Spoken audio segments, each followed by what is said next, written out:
नमस्कार दोस्तों, car mirror के आज के एपिसोड में आपका बहुत बहुत स्वागत है। दोस्तों, उम्मीद है जो इंफॉर्मेटिव वीडियोस आप तक पहुंच रहे हैं उनसे आपको काफ़ी हेल्प मिल रही होगी कार बाइंग और कारों की नई जानकारी के बारे में।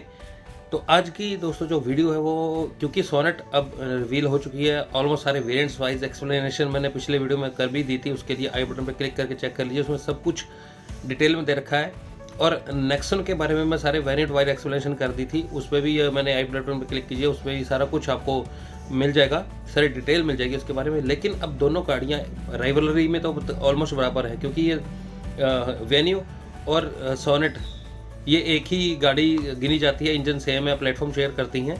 और दूसरी तरफ नेक्सन है, ये दो ही बचे हैं अब मेन कंटेंडर, जो कि पेट्रोल और डीजल दोनों गाड़ियाँ ही बनाते हैं। XUV300 काफ़ी पीछे रह गई, उसकी अपडेट आने वाली है, लेकिन अब दो गाड़ियाँ ही मेन है जो सीधी टक्कर एक दूसरे को देती हैं। नेक्सन अलग रखता हूँ मैं, और सोनेट और वेन्यू को अलग रखते हैं हम। तो आज सोनेट जो अपडेट हुई है उसको कंपीट करके देखेंगे नेक्सन के साथ। चलिए तो शुरू करते हैं आज का ये वीडियो।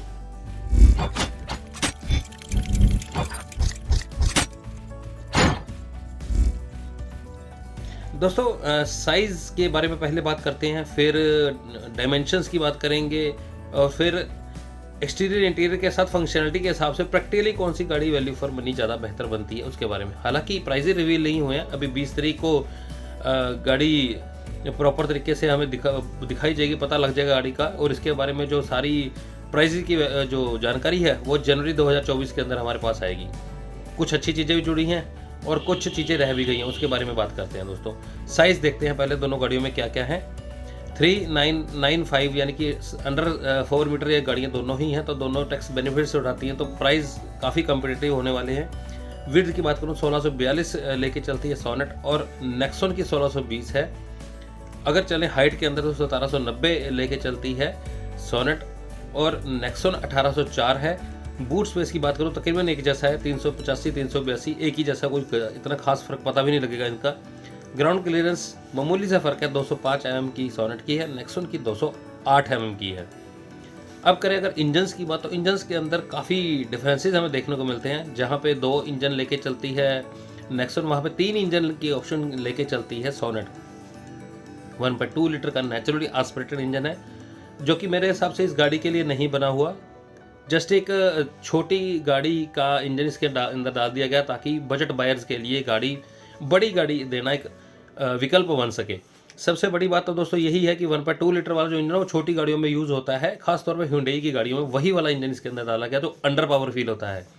अगर रोज़मर्रा की सिटी लाइफ के लिए अपनी गाड़ी लेनी है, कम बजट के अंदर बड़ी गाड़ी चाहिए, तो फिर अल्टरनेट आपके पास बना हुआ है। 1.0 लीटर का टर्बो इंजन 3 सिलेंडर वाला, वो भी इसके अंदर एक ऑप्शन दी गई है, ताकि तो एंथुसियास्ट हैं और पेट्रोल गाड़ी ही लेनी है उन्होंने, उनके लिए वाला इंजन बना हुआ है। तीसरा इंजन 1.5 लीटर वाला जो पहले इनके पास आता है, अच्छी बात यह है कि उसके अंदर पहले IMT था, मैनुअल ट्रांसमिशन हटा दिया गया था, अब मैनुअल ट्रांसमिशन भी रखा गया, IMT भी रखा गया और ऑटोमेटिक भी, उसमें भी 3 ऑप्शन दे दिए गए हैं। गियर बॉक्स की बात करो, 5 स्पीड का मैनुअल ट्रांसमिशन 1.2 लीटर वाला 4 सिलेंडर वाला इंजन प्रदान करता है, जो कि नीचे के कुछ वेरिएंट्स के अंदर हमें मिल पाता है। 1.0 लीटर वाला इंजन है जो 6 स्पीड का IMT, 7 स्पीड के DCT के साथ हमें मिलता है, और टॉर्क कन्वर्टर वाला ऑटोमेटिक मिल जाता है हमें डीजल इंजन के साथ। वहीं पे अगर हम देखें टाटा नेक्सन की तरफ, तो 1.2 लीटर का टर्बो वाला बड़ा इंजन मिल जाता है हमें पेट्रोल के लिए, और डीजल के लिए हमें 1.5 लीटर का Fiat सोर्स पुराने वाला जांचा परखा इंजन ही इनका हमें मिलता है, जो कि अच्छी खासी पावर पिकअप भी देता है और माइलेज भी ठीक ठाक से देता है। तो फिगर्स की अगर मैं बात करूं तो जो 1.2 लीटर वाला इंजन है वो 82 bhp की पावर 114 Nm की टॉर्क के साथ पेश करता है सोनेट के अंदर, उसको हम इसके साथ कम्पीट नहीं करते। टर्बो इंजन कम्पीट कर देखते हैं, 1.0 3 सिलेंडर का इंजन सोनेट वाला 118 bhp की पावर 172 Nm की टॉर्क के साथ ये गाड़ी जनरेट करती है, जो कि 6 स्पीड का manual transmission, IMT, torque converter, DCT बहुत सारे विकल्प के साथ आता है।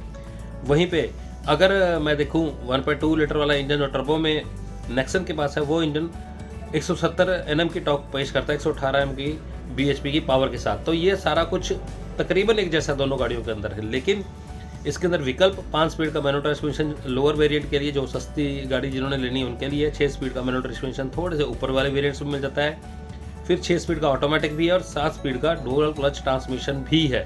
इसके पास भी 4 विकल्प हैं। लेकिन अच्छी बात यह है कि इनके अंदर जो नेक्सॉन है उसके अंदर हमें ज़्यादा बड़ा इंजन हमें मिल पाएगा बेस ट्रिम से ही। हालांकि उसका ट्रांसमिशन 5 स्पीड का ही रहेगा, लेकिन फिर भी इंजन हमें बड़ा मिलने के थोड़े से और बढ़िया तरीके से हमें इंजन को चलाने वाला इंजन हमें मिल जाएगा। तो ये थोड़ा बेनिफिट हमें मिल जाता है, अंडर पावर इंजन नहीं मिलता।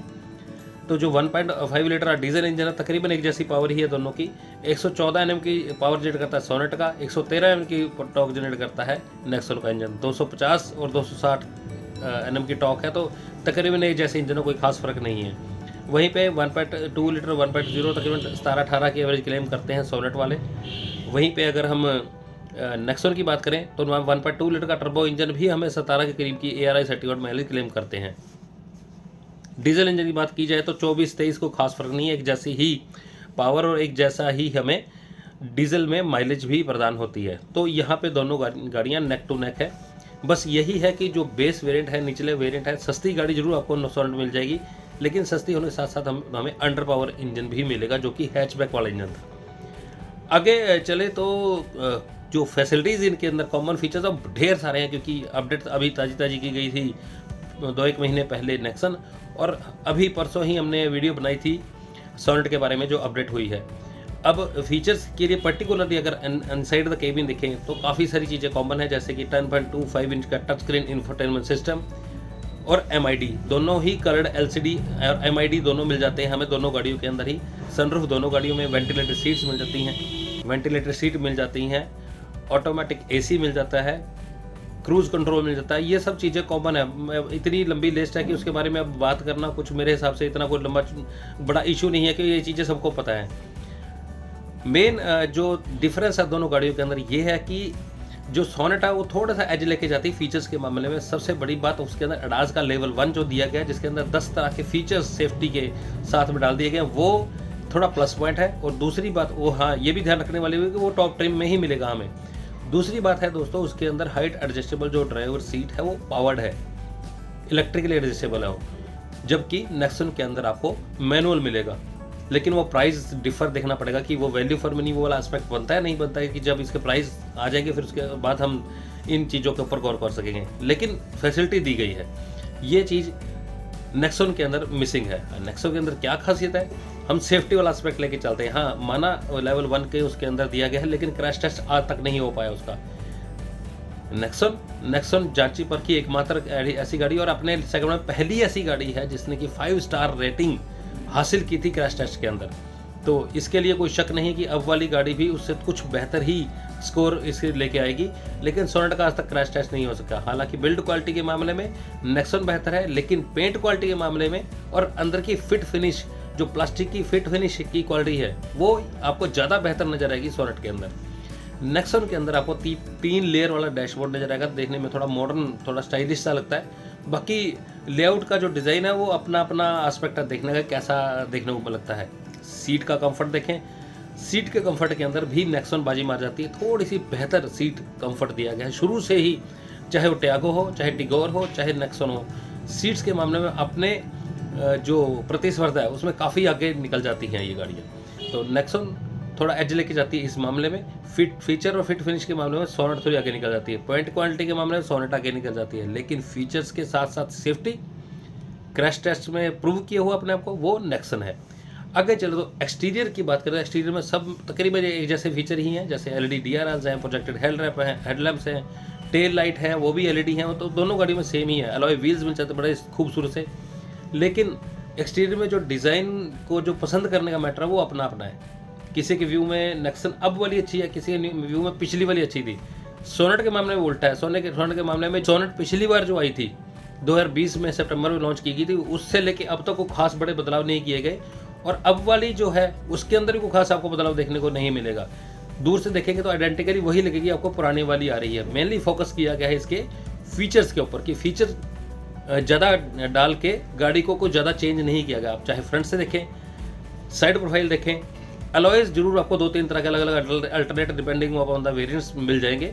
रियर में जाके अगर आप देखेंगे तो रियर में गाड़ी में चेंज अब बड़ा नजर आता है, क्योंकि वो कनेक्टेड टेल लाइट आपको नजर आती है, वो थोड़ा सा डिफरेंस जरूर पैदा कर देती है। अगर देखें नेक्सॉन को, नेक्सॉन अब एक बल्कियर सी मस्कुलर सी गाड़ी देखने को लगती है, बजाय कि सोनेट का जो पिछला वाला डिज़ाइन था उसको इंटैक्ट रखा, थोड़े बहुत ट्विक्स चेंज कर दिए गए, जो DRLs है उसको थोड़ा सा XUV300 की तरह पेश कर दिया गया है। टाइगर नोज जो ग्रिल थी उसकी थोड़ा सा उसको चेंज किया गया है। तो देखने में थोड़ी सी वो मॉडर्न सी गाड़ी लगती है, लेकिन बल्कियर लुक हमें देखने को इसमें मिलती है, चाहे वो साइड प्रोफाइल हो चाहे रियर प्रोफाइल हो। तो थोड़ी बल्कियर, थोड़ी मस्कुलर सी गाड़ी हमें नेक्सॉन देखने को मिलती है। और जो स्पोर्टियर टाइप की, बॉक्सी टाइप की फील कर लेने वाले पर्सन्स हैं, उनके लिए हमें सोनेट ज़्यादा बेहतर गाड़ी नज़र आती है। वो छोटी हैरियर लगती है पीछे से देखने को। इंटीरियर में देखें तो बड़े बदलाव देखने में हमें नेक्सॉन में मिले हैं, जो कि 10.25 का टच स्क्रीन टॉप ट्रिम में हमें देखने मिला साइड में, और सेंटर में जो है उसमें MID के अंदर काफ़ी सारी इन्फॉर्मेशन आती है, जिसके अंदर ही नेविगेशन तक उसके अंदर आती है। वो थोड़ा सा बेनिफिट वो जो गाड़ी जरूर लेती है। लेकिन सोनेट के अंदर जो MID उसके अंदर एक बहुत अच्छी खासियत है, जो कि मेरे को बहुत बढ़िया चीज़ लगी है, वो ये है कि ब्लाइंड स्पॉट मिररिंग भी उसके अंदर ही हमें दिखाई देती है, जो कि बहुत ही कन्वीनियंट करता है गाड़ी को चलाना। तो ये कुछ चीज़ें हैं दोस्तों जो इंटीरियर और एक्सटीरियर में दोनों को डिफर करती हैं। और अब चलते हैं दोस्तों इस गाड़ी के जो फंक्शनैलिटी है या राइड क्वालिटी, उसके ऊपर चलते हैं। राइड क्वालिटी के अंदर देखा जाए तो अगर आप खड्डों के अंदर या थोड़े बहुत गांव देहात के अंदर गाड़ी को चलाते हैं, तो आप वहाँ पे आपको नेक्सॉन थोड़ी बेहतर नज़र आएगी। उसका कारण भी है कि नेक्सॉन, टाटा ने शुरू से ही अपनी गाड़ियों में सब, चाहे वो इंडिका के ज़माने से बातें करें, नेक्सॉन भी कोई अलग नहीं गाड़ी है। सस्पेंशन इनका बाकमाल होता है, बड़ी खूबसूरती से सस्पेंशन को ट्यून किया जाता है, ना ज़्यादा सॉफ्ट है ना ज़्यादा स्टिफ है। तो ये चीज़ नेक्सॉन को बहुत फ़ायदा देती है। ऊपर से 3M की जो ग्राउंड क्लियरेंस जब ज़्यादा है वो उसका भी बेनिफिट उठाती है। गांव देहात के अंदर या खड्डे खुड्डों के अंदर आप अगर जाओगे तो बहुत मक्खन की तरह गाड़ी निकल जाती है, इसमें पता भी नहीं लगता आपको। सिटी ड्राइव के लिए थोड़ी सी मुश्किल पैदा होती है नेक्सॉन के अंदर, क्योंकि वो सॉफ्ट सस्पेंशन है, तो थोड़ा बॉडी रोल भी आपको नज़र आएगा हाईवे के ऊपर भी। लेकिन इस चीज़ का फ़ायदा उठाती है सोनेट। जब आप हाईवे के ऊपर कॉर्नरिंग करते हैं तो वहाँ पे, या कहीं से आगे निकलना किसी से, तो वहाँ पे सोनेट आपको थोड़ा सा कॉन्फिडेंस और दे देती है। मेरे कहने का तात्पर्य है कि अगर आप गांव देहात, खड्डे, बड़ी सड़कें, वहाँ पे अगर आपने चलना है तो नेक्सॉन आपको थोड़ी बेहतर नज़र आएगी। इधर सोनेट का स्टिफ सस्पेंशन आपको वैसे तंग करेगा, खड्डे वाली सड़कों में थोड़ा पूरा जर्की महसूस होगा, लेकिन अगर आप कॉर्नरिंग कर रहे हैं, बॉडी रोल उसमें काफ़ी हद तक कंट्रोल किया गया है।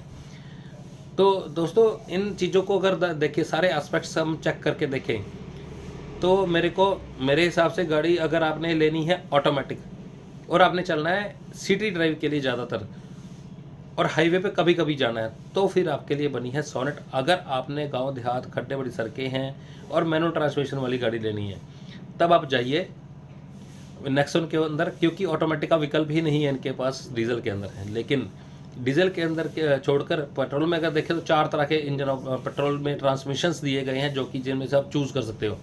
मेरे हिसाब से ऑटोमेटिक के लिए बेहतर विकल्प रहेगा सोनेट, मैनुअल ट्रांसमिशन के लिए रहेगा नेक्सॉन। डीजल में अगर ऑटो में नहीं चाहिए आपको, मैनुअल ट्रांसमिशन चाहिए, तो कोई भी गाड़ी आप ले सकते हैं। अच्छी माइलेज, अच्छी पावर दोनों गाड़ियाँ ही देती हैं। बताइएगा दोस्तों ये वीडियो कैसा लगा। तो फिगर्स के ऊपर आज हम नहीं बात कर रहे थे, सिर्फ और सिर्फ जो प्रैक्टिकलिटी है उसके ऊपर बात की कि diesel engine, petrol engine, variants और साइज़ के हिसाब से प्रैक्टिकलिटी, सेफ्टी और फंक्शनलिटी, सब चीज़ों के एस्पेक्ट्स के ऊपर हम चले। उम्मीद है ये वाला वीडियो दोस्तों आपके लिए काफ़ी हेल्पफुल रहा होगा, ताकि आपकी कार बाइंग में कन्फ्यूज़न ना हो नेक्सॉन और सोनेट में से। सीट बेल्ट लगाकर आराम से, ध्यान से गाड़ी चलाएँ, सेफ रहें और तंदुरुस्त रहें। नेक्स्ट वीडियो तक जय हिंद दोस्तों।